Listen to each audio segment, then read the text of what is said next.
Welcome to the Optimalist Podcast, where we examine the higher order capabilities that we need for an optimal future with AI. I'm Sarah, your host for this exploration of mindfulness, attention, focus, and motivation, all elements of human flourishing. So how do we cultivate them? Erica Marcus has the pleasure of being the Mindfulness Director for a small district in Cape Elizabeth, Maine. This is the culmination of almost 2 decades of working with youth in various capacities as a middle school English teacher, a high school health teacher, a mindfulness educator, and an outdoor educator. In the spring of 2022, Erica published Attention Hijacked, Using Mindfulness to Reclaim Your Brain from Tech, in which she offers a compassionate approach to bringing awareness and intention to tech use, geared towards teens and the adults who care for them. Listen as Erica and I discuss intention, getting students to pause, and noticing the body's reaction to things, and being okay with choosing the calmer one. All this and more in today's conversation. I have learned a lot about how to approach young people around this stuff through error. I would say I went in pretty hard at first with this idea that be alarmed. The way that you're using these things is bad for you and your brain. And there's not a lot of purchase there, it turns out, with teenagers. They don't really want to be spoken to in that way. And their parents often, speak to them in that way in these very black and white terms. And so one of the things that I found most useful, and I think in terms of helping the people that I was sitting with really stop and think about what was going on for them, was true and genuine curiosity. And I have that because I recognize that I have my own struggles and my own set of challenges. And and when I was interviewing, I can't remember if it was Evan or Jeremy, they're both quoted in the book, but they were talking about how they actually hate it when parents try to pretend that they know exactly what young people are going through, that teens are going through. They were just own that, you don't know, and I think about a lot actually of I can certainly say I have my own challenges and struggles, and maybe there's relatability and connectivity through that, but also to own but I actually have no idea what it's like to really have an expectation that my social world is mediated online, because that's not my lived experience. And so going in with genuine curiosity about that, because I am genuinely curious what that's like for them, I think gives them space to pause and, reflect on the ways that is not problematic for them, but also reflect on the ways that it is problematic for them. And they could pretty quickly recognize at least one way that did not ultimately serve them. One of the other things that I like that you do from the beginning, and you go back and forth throughout the book, revisiting this structure, is bringing to mind all of the good that technology does fill our world with. And this comes from being an educator, right? I mean, this is the difference between an educator writing a book like this and almost anybody else, because you are living that experience of questioning and leading students into questioning themselves or into new territory they're not used to thinking about or exploring, but you're doing it from a lens of curiosity about the world that they are living in. And so asking them questions about, what it is, here are all the ways that technology is enriching my life. What do you find positive about it? Asking them questions about not only their technology use, but where they see real positives. And I'm so interested to know what kids would be answering. I don't know if have you had the experience to talk to kids about that? I would love to know what you've heard from them. I could see there being a wide array of responses there, both good and bad. Yes. Yep. Absolutely. Yeah. And, I've been doing lessons on screen use for many, many years now. And anywhere from 5th grade all the way to seniors. And there is a wide array of responses.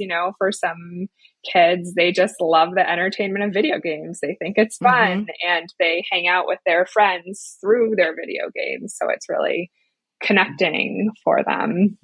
I have students in here who talked about like perfecting, for example, a skateboarding move. I'm not even going to pretend to remember what it was at this point, but this young 8th grader at the time, I think, was telling me about like how she watched this YouTube video and learned this particular skill from watching it over and over again. At one of the high schools, at the high school that I worked at prior to the middle school where I am now, I had students who were not finding always in their home communities support for their identities. So they were LGBTQ students who didn't find acceptance there and were really relying on their technology to communicate with folks who have similar lived experiences with them and who understand, and to like learn more about their own identities through those connections or reading about other people's experiences. So, I mean, the list goes on, but those are a few that I would pull out off the bat. And so I want to pause here for a second and just rewind our conversation here. And maybe we could give some insight, or rather you can give some insight to our audience as to how you got to the point where typically I ask people how, like, maybe to give us some insight into their journey to where they got to the work that they're doing now, but maybe we can redirect it a little bit for us today in thinking about what it was that led to the creation of this book. I know you told me last week how that it was kind of like happenstance, but there definitely had to have been inklings of ideas that were, I guess, showing up in different ways in your life and the work that you're doing that led to you finally putting this book together. So kind of the journey that led to this book and then to what you're doing today. Yeah, I mean, I can speak to just my interest in the content, and the book feels like a byproduct anything you want. Of that. Yeah, definitely. That's pretty much what I'm looking for too, because this is really just an artifact of probably a larger context of what you're doing. Right. I love that. I love that idea of it as an artifact. That's great. I'm going to use that. Here's my artifact. Me too. Yeah, I'm like, wow, that was pretty good. I think part of where this came from was purely personal. Like, my relationship with technology was very interesting to me because I was someone who was practicing mindfulness, practicing living intentionally, and was finding that, like, in some ways my technology use was a little bit of a dark spot for me. Like, I had these habits that were leaving me on my technology in ways that were not aligned necessarily with my values or what I wanted to be doing with my time or the way I wanted to be living. And I wasn't seeing it until I did. And that was surprising to me. I just assumed, like, my mindfulness practice would illuminate all parts of my life. And it wasn't. And that's okay. Until I started really paying attention to this one aspect. And so part of my interest in the book, or the way it came to be, was just like, what happens when I start paying attention, and like what's helpful to me when I start paying attention, and what things, do I find like allow me to live closer to my own personal values and what I know is important to me and how I want to be spending my time. So there was that layer. And then also just working with teenagers and again, just that curiosity about their experience of using technology and what they found was helpful, what they liked about it, the things that they really struggled with, and maybe were looking for some support with, or would be at least open to considering some support around. So I would say those are like the two threads that ultimately landed me where I am. And I just love the conversations with kids about this stuff because I'm just still so interested in like how they think about it and interact with it. And they're often very intelligent in their responses and profound at times. So it's just, yeah, I just appreciate their perspective as someone who, is not in their generation and has had these different experiences than they've had.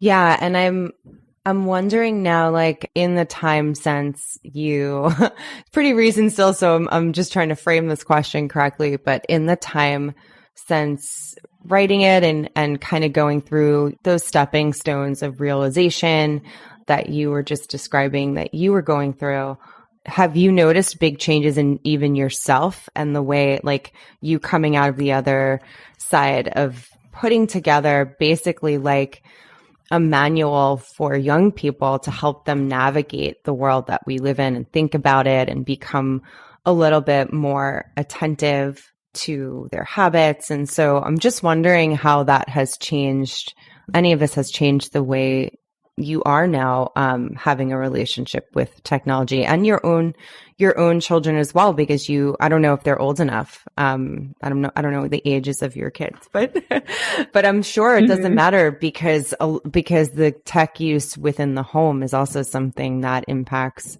all of us, no matter what age our kids are. Sure.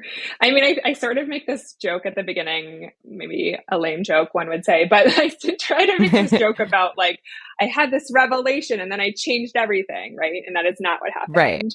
And I still very much would say that about now, like, I don't feel like I'm a person who like had this revelatory moment, even through writing the book, and like suddenly all the pieces of my relationship with technology are exactly in balance as I want them to be. And like, I just feel really good about it all. Like for me, and this is probably part of my interest in it and like ongoing interest in it, is because it is a daily practice of making choices that are not always easy to make for me. Yeah. Especially when I'm tired or, having a hard time for whatever reason. There are always things on technology that are the easier choice or the more compelling choice for me. With that said, I think the thing that is true is I've committed in this long-term way to saying like, I am going to keep paying attention and I'm going to be open to noticing when things feel out of balance or I don't feel good about something. And I'm going to try something different for the next time. Like, for example, I went through a period of my life where I would look at my phone up until bedtime. And I'm a great sleeper and I don't find that it really interferes with my sleep. So it's not problematic on that level. But for me, I noticed it was crowding out reading fiction, which I've just loved my entire life. So now I have this routine of reading a book before bed, and that's my choice. And sometimes I find myself with my phone scrolling at night, and then like I'm tired and want to go to sleep. And so the next day, I can evaluate that and decide, okay, well, if I want this to be part of my routine, then let's get back to the book and leave the phone downstairs to charge, or on the dresser to charge so that it's out of reach. So it's sort of more of a commitment to like paying attention to the choices and to if they feel good or not. I appreciate the question about the kids. So my kiddos are 3 and 6 right now. And part of my choices around technology right now are just how am I engaging with my tech in front of them?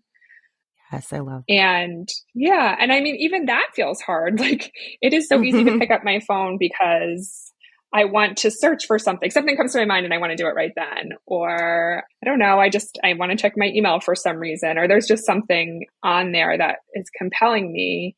And, like I do actually, I want to give them that attention in this moment. So that's definitely a layer of it. I love that you're bringing up modeling in the home, because I think I was saying before that the modeling in the home reminds me of how I was mentioning earlier about it not all of this stuff, whether we're talking about technology specifically or mindfulness or attention, all of these things are wrapped together. But I think it's so important increasingly for us to recognize that it's not just a school thing, and that it's why we're increasingly talking to both not just educators, but parents as well, because, you know, they're aware of their fractured relationship with their own technology and in varying levels, and not knowing how to handle it, or not realizing that when they are around their kids or in the home, that they are the ones that are likely influencing a lot of what, I mean, just like we influence a lot of other behaviors.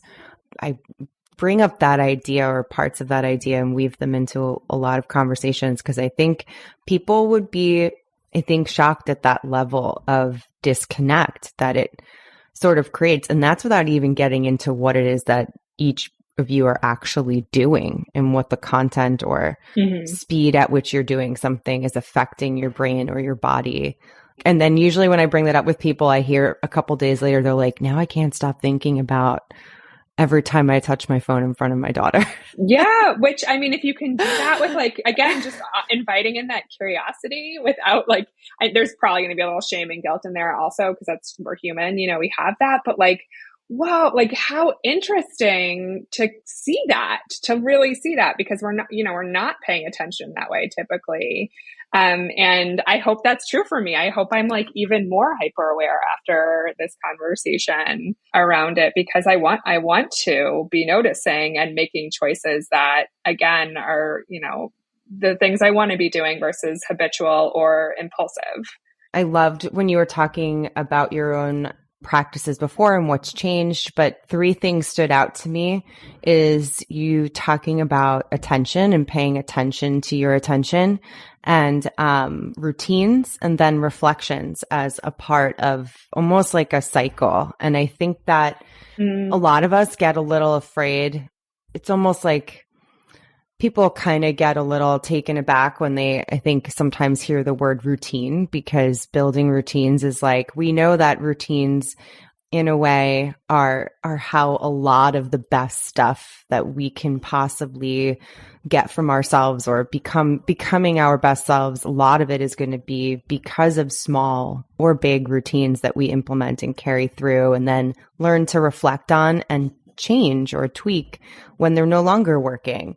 We have to think about the way we spend our time. I love that you said that before too. Like, how do you want to spend your time? How do you want each day to look for you? And so I think our routines are often a big reflection and response to that.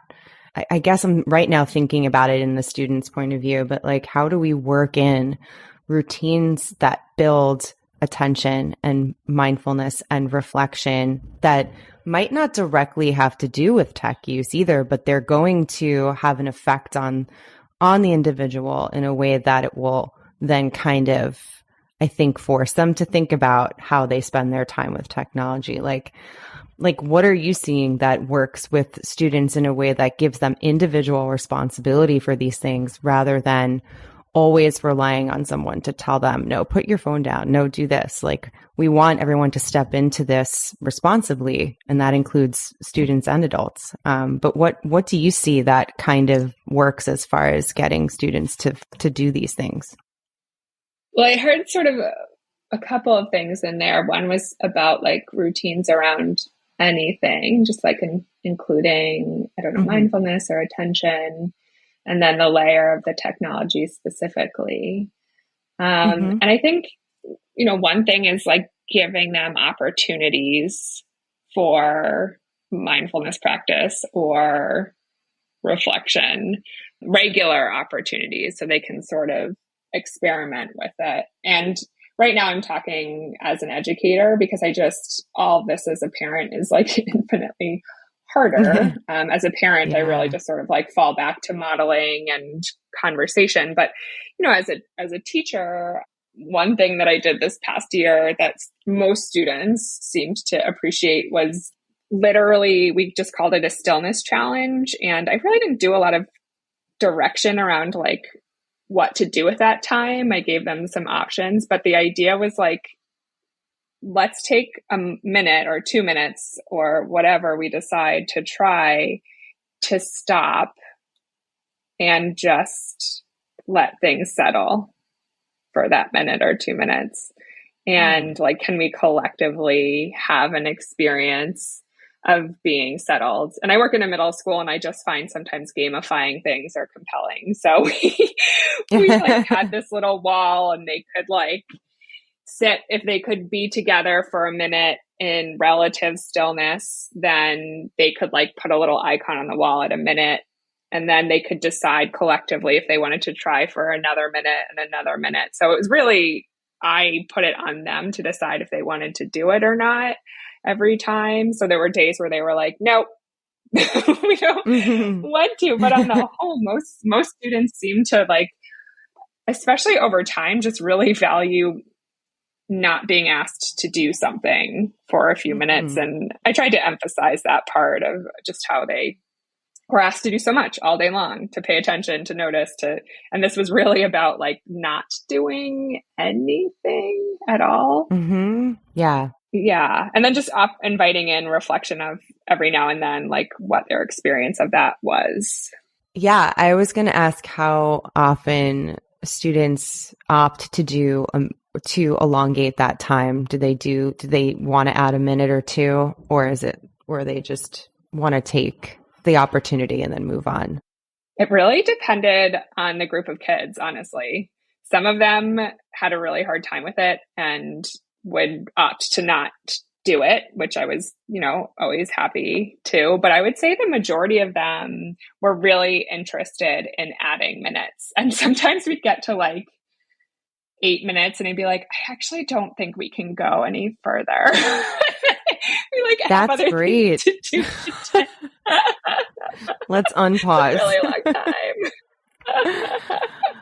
Oh my goodness. Time to get back to the plan. That's great. And I would love to see reflections on stuff like that too. You're making me want to interview students now, like all of this, just diving in, even before we started talking, just like I said earlier, reading through some of how kids interacted with you through this book or contributed their own experiences is really making me, want to talk to students again, because I've been out of the classroom now for 6 years. And so a lot of like the public's increasing awareness of what this stuff is doing to our brains.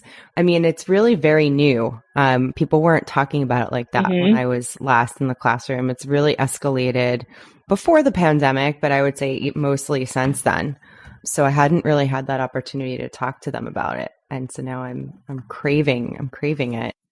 So my hope for next year is to be working with a group of high school students, and this is perhaps helping me make it so, to do some work around tech use, healthy technology use, and have them maybe generate some lessons to teach with middle school or even upper elementary school around this stuff. And so if that comes to fruition, I'm going to see if we can get them to talk to you about their experiences. Yeah, that would be amazing. You have to be comfortable with this consistency, which is super hard for everybody, but I don't know, it's like a double-edged sword, right? We know that students thrive like when they do have a consistent, calm classroom or routine that they can depend on. But at the same time, you're cognizant, like, is this boring? Or my kids just coming in and going through like a cycle because I've trained them to do this? Or are they actually making the decision to build a routine that's healthy for themselves? Like, where does it become just like a rote thing? And where does it continue to become something that's helpful and supporting growth and supporting our relationship to ourselves, to our technology, to the kids in our school, to my teacher, and then beyond that to people outside of in the real world or the extended world or at my home. So like, I think the reflections are part of that. if you take out that reflection part and you're never thinking about what you're doing or why you've made the decision or if something has to change, or like you're talking about this idea of the stillness challenge and just allowing yourself to not do anything, but then also reflecting on how did it feel to not do that? Like, how does my body react or change? Or how do I mentally feel if I do that once a day? I'm always thinking about the effectiveness of routines and building things like this in, and how difficult it is for people to accept that routines might feel like they're boring at first, but then you realize that you crave something about it. Well, I guess what I'll say about the book is a curiosity. Like, I'm so curious, out of anyone who's interacted with it, how many people actually have tried. Because I think what you said about it's hard for us to pause and like take those moments is so true.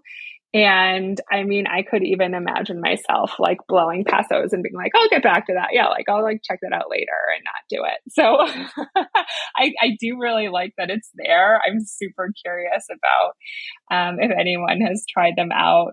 And yeah, if so, if that was like a nice experience that for them to take that moment. So just kind of separating from the book a little bit for a second, you maybe want to describe to everybody what your role is in working with young people at this moment. And then I wanted to talk about how we can support young people. A lot of people listening are teachers. A lot of them are teachers and parents. Some of them might not be teachers, might work with young people or be raising young people in a different capacity. But how can we support young people in developing self-awareness? Like, so thinking about the work that you do and how we can help other people find ways to do this on their own, even if they don't have training. Sure. Well, so I currently have this rather unique position of Mindfulness Director through an organization called Whole School Mindfulness. So they are helping to support and mentor mindfulness directors across the country to be in schools and really hold this idea of mindfulness. And we sort of like to think, at one point, like PE wasn't a part of education necessarily. So like, this is also a piece that, though unique and new, I think really does have a place in education. And it's helpful to have people in those spaces to continue to support that work. So it's, like I said, pretty unique and new to have that role. And so I've been with the same district. I'm going to my 4th year there, and it's looked a little different every year. Sometimes I've taught it as sort of like mindfulness as a specials course. Sometimes I've partnered with teachers and go into their classrooms and we focus on some specific theme. And sometimes I work with teachers directly and then sort of support them in exploring it in their own classroom routines. And then sometimes I work with families. So lots of different layers or touch points within the system. Are you using your book as support when you're working with teachers or whole classes? I use some of the tools from the book, but I don't necessarily like whip out my book as Why not? That wouldn't be weird. So here's a book I wrote. You just bring 30 copies of it with you. Signed. Oh, do you want me to sign that for you? They'd be like, oh, here comes the book lady again. Yeah, no, I haven't done that exactly. But there's like a technology use survey that I really like to use that's in there. I have them like chart their use using screen time features on their phones. And those are pieces that are in the book. So I do some of the exercises from it, but I don't like teach a class around it or bring the physical object to them. But I'm yeah. But I'm working right now, something I'm excited about and hopeful for is I'm working with a tech integrator in the high school for this coming year, we are trying to create a structure and advisory where students have the opportunity to check their screen time regularly and reflect on that. So I'm hoping we get some folks who are excited about piloting that. And then I'm really curious to see what happens when students are offered these opportunities week after week to look. And so will that be their screen time just on their personal device? Yeah, on their phones, really sort of working from that as a premise. And also just inviting them in, because I know kids are using video game consoles and other things as well. But the only thing we have the data for is the phone. Right. Reflecting on their use, like what kind of things do you anticipate they might be reflecting on? Is this like part of a journey to help them really become aware and like working on self-awareness and attentiveness to their own behaviors and just kind of recognizing what they are in their reflections during this process?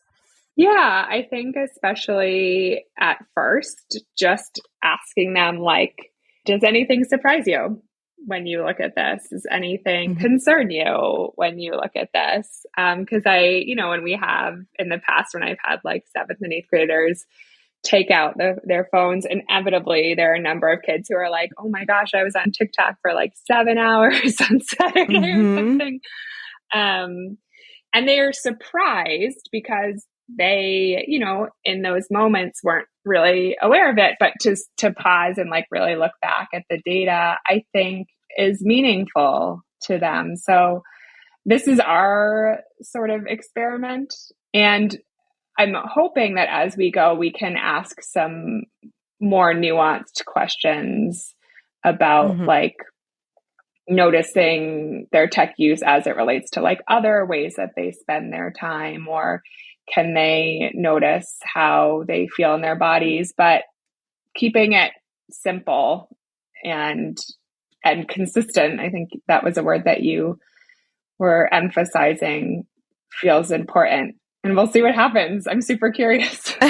Yeah. And I just love that you opened this conversation today by talking about, I wrote it down in my notes here, you were talking about your own experiences leading up to starting to work on the book, but you were asking this question of how do I want to be spending my time? It's something that I think about all the time, especially since really being deeply involved in doing this kind of work and research and talking to a lot of people about attention. But I also extend that question to attention, like, how do I want to be spending my time?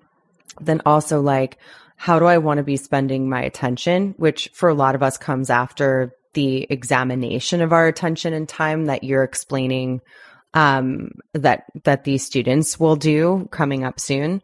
Just the reason why I keep going back to that question is because I think it is really compelling, and that so many of us do not ask ourselves that, to the point where I wonder if we went and asked that question on the first day of school all over the place and just said, how do I want to be spending my time this year? To like a group of 8th graders, to a group of 10th graders, like to the staff of a whole district. How do you want to spend your time in this building? Like, I wonder if anyone's ever asked them that. How do you want to spend your time? They're always being asked to think about and prepare for tomorrow or the next day or the next week or, what's coming up next year or their like quote unquote future or a job. And so put all of that stuff aside because it's going to come anyway. But what do you want to do now? And I think part of our ease at escaping the present and getting lost in, scrolling and entertainment culture is that we are so not used to being asked to be present and having it demanded of us in a way that makes it feel valued. We use the word presence and mindfulness, like we use them, but we kind of don't understand them. Like they're kind of just plugins for different things, but we don't sit and think, what does it really mean for me to be mindful and attentive and make choices about my time and about who I pay attention to, about who I spend time with, about what I spend time looking at or doing. Like, my present is important. I just wonder how often we're talking to young people in this way. Do you think about that at all? Like, you must, right? Mm-hmm. Well, I think it's an interesting question, and I might add another layer to it, because when I think about these students, like especially in middle school, they're like, they come in and they don't get to choose how they spend their time at all. I mean, Right. really, because it's all predetermined by these adults in their lives. So it's almost like it feels like a trick question or something. Like, how do you want to spend your time? Too bad. Like, go to math, go to Exactly. whatever. Does like the asking of that question force the adults in the situation to then reevaluate how we do things? Like, there's a lot that could happen when you do take when you challenge yourself to be the asker of that question. Well, it's interesting. We're starting this year, this new thing we're calling, it was written in the schedule as like Genius Hour, but this idea of like, can we put in an hour a week, right, where students get to have freedom? And it's new, and we're exploring the idea. And I used to work at a school that had a Flex Friday, where the whole Friday was dedicated to student projects and independent studies. I think that is like a tiny little step to be a little bit more responsive to that idea of like, yeah, when we really look at the structure of the day, students have so little control over what's happening moment to moment. And it's an important question to ask, and like might be pretty radical in terms of what it could possibly mean. Yeah, it's another thing that now I'm wanting to ask young people. Who wants to lend us your young people? These questions do.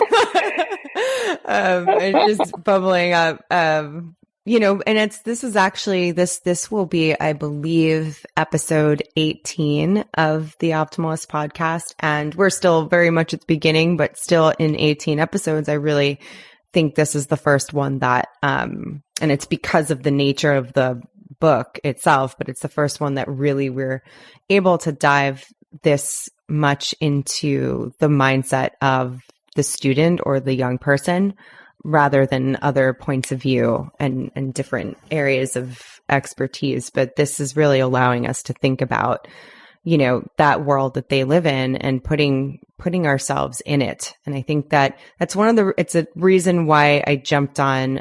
And if anyone listening doesn't know this, like, we have a group of teachers. Most of them are high school and middle school librarians, actually, who are reading this book and thinking about how to start the school year they're not giving it physically to their kids, but they're pulling things out of it to use in the library setting. It's actually leading with curiosity, like you're saying, pulling out things and having kids journal or reflect or pause or stop. And I think that it being structured in a way that puts you in, it is talking to students, helps adults also, I think about it from that point of view. So I like that we're in that mindset for this episode, which is kind of a neat way to think. And it's the reason why we're doing any of this stuff.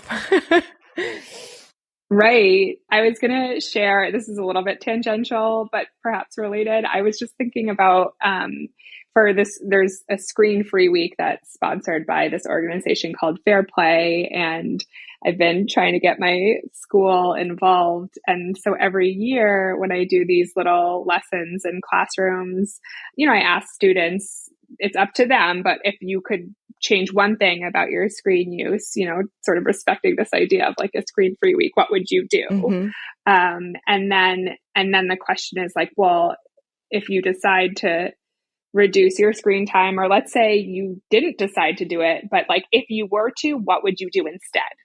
And so we had this bulletin board full of all of these student answers to like, what would you do with your time if you were going to like shave, half an hour off your daily screen use? And I found that very powerful. I don't know if it was for other people in my building, but for me to walk by and see all these, students, they felt like quite heartfelt, typically, reflections about, okay, so like how else might I spend my time?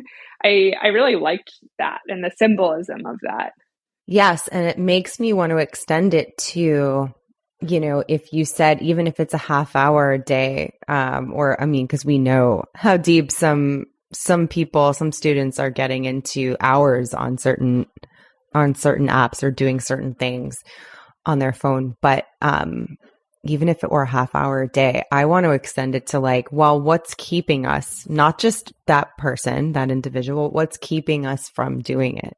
Like, where does the compulsion come from? And I think that's where the great, part of you also taking the time to explain and go into the science and the neuroscience behind what's happening to us when we decide to, or why we make the decision to do the easy thing that is likely not great for us, instead of not doing the easy thing and doing the thing that we want to do.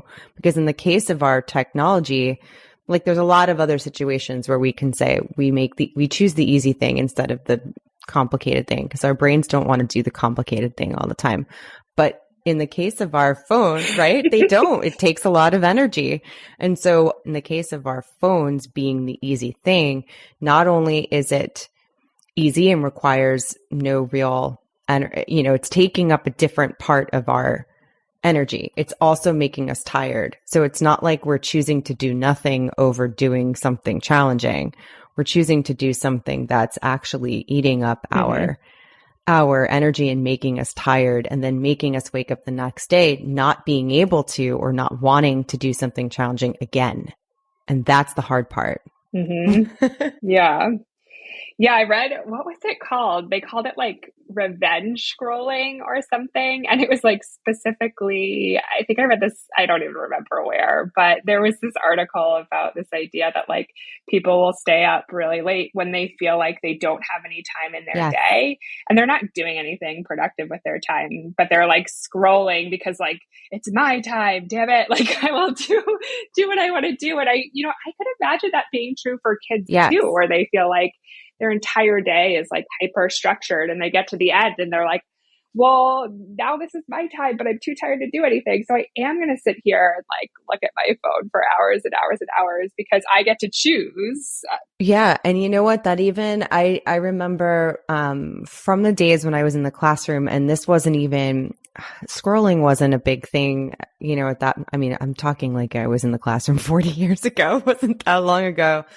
But I wasn't a scroller. I was never a phone at night person during that time. But even earlier, before phones were a thing really much at all, or at least smartphones. But I remember being so busy as a teacher for years and years, and having so much to do, like little things to remember. Like my brain was so filled with the stuff that had to be done even in one day, that when it would get to be, and I really needed to be sleeping by like 9 because I was so tired and had to get up so early the next day.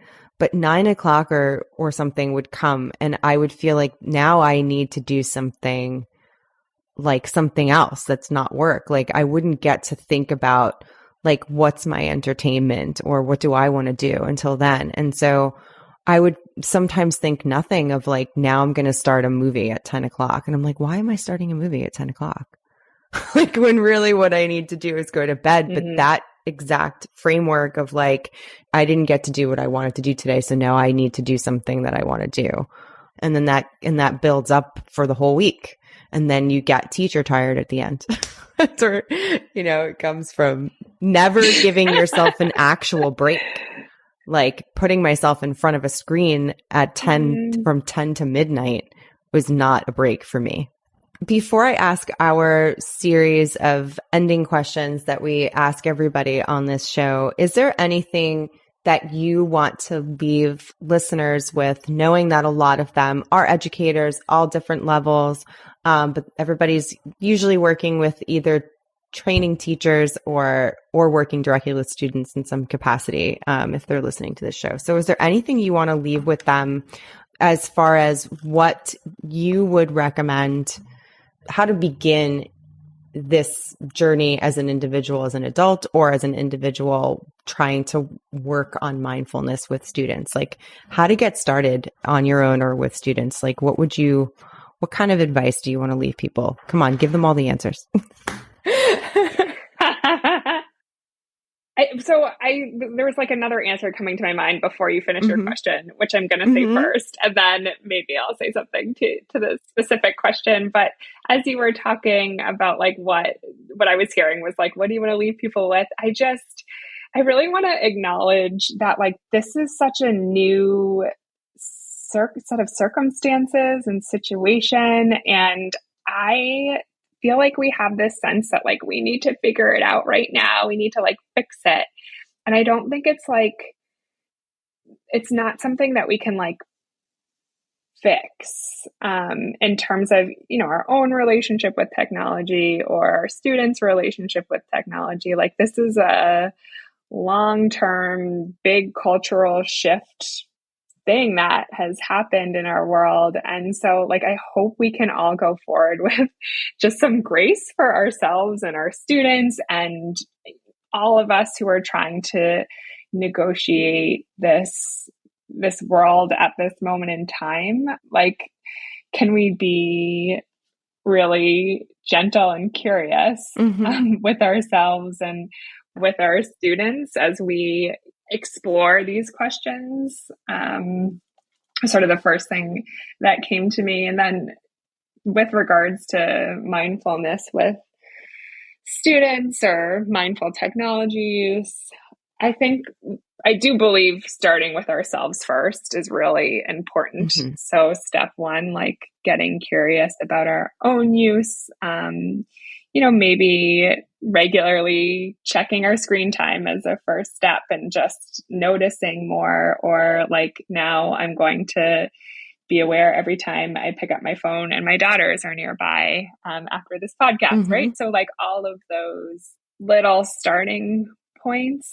And then for ourselves, and then when working with students, I think asking them questions about their experience and like being willing to have conversations with them as a starting point is what I would try. I would even add to that, allowing them to ask questions of you too, like about your own relationship to what it is that you do, of thinking about especially one's own children. If they're going to notice if you're on your phone for 2 hours a day, or while you're supposed to be, maybe they notice less the time exactly, but more so if you're distracted when you are supposed to be doing something with them, or you're watching them, play softball, or you're at ballet practice, but you're on your phone. I mean, it's everywhere. We're all doing it constantly. And I think, and of course I could now keep going into other directions with that, but I'm going to stop myself and we're going to wind down by talking about some of the other things. Some of the other things that maybe you are consuming as someone who does consume things healthily, I'm sure. Is there anything you are reading or listening to or watching that maybe you'd like to share with listeners or recommend? It could be all three of those. It could be none of those. And you could say, nope, I don't consume anything. And then we'll just move on. But wanted to give you an opportunity to share a little bit about what kind of things you're interested in these days. Yeah, thank you. And part of me was like, I better like go back into my piles of books and find something like really profound to share. And then I was like, no, I don't want to do that. Like that's not true or authentic to me. So I tend to read a lot of like our little free library books. We have these like very sweet little free libraries all around my neighborhood. And I like this way of accessing books just like based on what other people are consuming around. And I just finished this book that's really just sitting with me called Enrique's Journey, which was written by Sonia Nazario.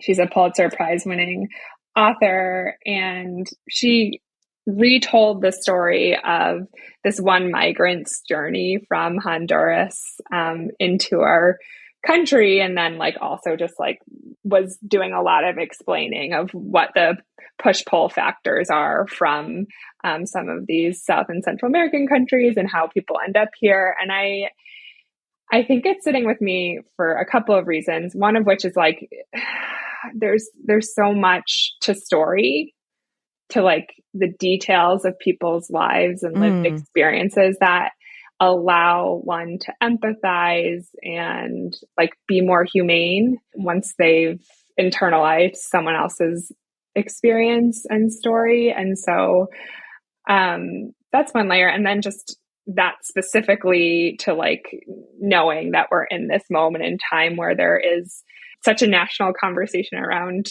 immigration, and in Portland, Maine, we have a lot of asylum seeking families coming in, and just like thinking about each of the individual families and like what brought them here and what they had to go through to come here. And having this one little insight into it, it's just been really powerful for me. And I'm not sure what my next move is with sort of holding this story, but it feels like there's something there for me to learn. That's a very different life than I've lived, and important to know and hold for myself.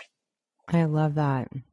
That was such a beautiful description, like weaved into like your own life and journey. I love it. What about listening or watching anything? We're watching The Bear on Hulu. Do you know this? Or is it Bear? Oh, I love it. Yeah. Uh-huh. I recently watched the whole thing. It was so amazing.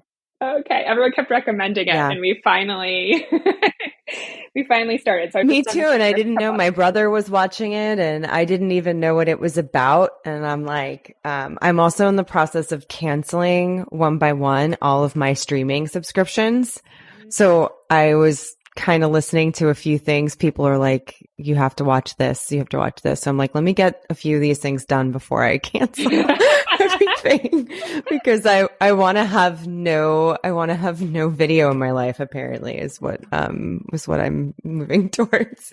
Otherwise I'm reading no fiction, at the rate that I want to be reading fiction. So, I don't even want to have the opportunity to watch anything anymore, but I'm so glad I got to watch The Bear.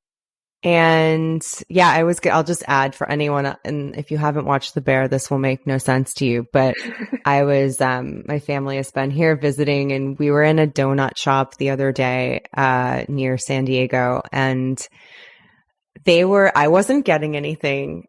So I wasn't standing in the line with my parents, but they were in a line to order a donut, and I was just standing kind of next to them, but it was a tiny shop, so not a lot of space.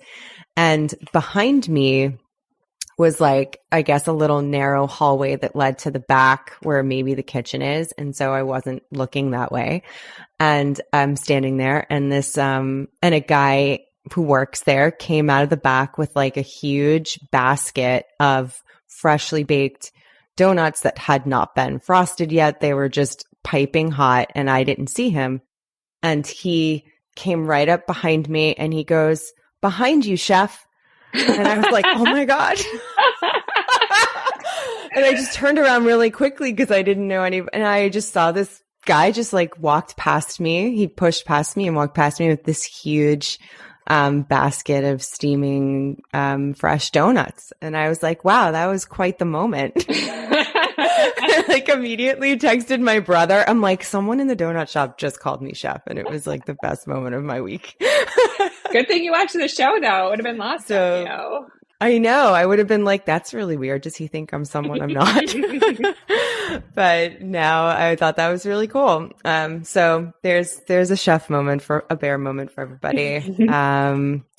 And that brings us to our final question of the show, of what will probably be part one of many visits from Erica in the future, if I can coerce her back to do some more work, to do some more talking with us. Yes. But this kind of almost might even seem repetitive, asking you, because this is all we've talked about the whole time. But we end every episode by asking our guests if they have a method of practicing attention, of working towards better attention, or just a method of that they might personally find very effective in being able to bring their attention to a single moment or a single task, kind of like to leave everybody with a new way to do this every week. So what would you say if would be a method of attention that you find works?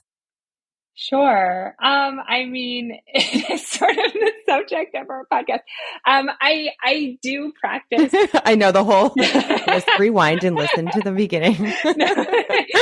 No. I mean, I do practice mindfulness daily. It is a really important part of my life and routine. And I will say that when there have been periods of time when I'm not practicing, like I really notice the impact on my ability to attend to what is in front of me or to what I want to be attending to at any given moment. And it's not necessarily that the practice pays off in that moment or even that day. It's not that like transactional, but I find over time, there's sort of like a cumulative benefit to having given some of my day to intentionally noticing present moment experience. And is that how you mostly define the practice of mindfulness for you, is noticing the present, being aware of each moment, that kind of thing? Yeah, I think there's a layer of intentionality of entering a period of time. This is more formal, I guess, where you've decided right now I'm giving my attention to this experience and then allowing for that attention, to see what you can see through that time, through that experience. And I think a layer that often gets lost even in my own practice, but that I'm working on emphasizing is like, can you meet all of the things that arise with like warmth and acceptance, like all of it? And that's a piece that feels really important to me right now. Yes, I think Tim, our editor who's listening right now, well, not right now, but soon, later, he's listening at some future present moment.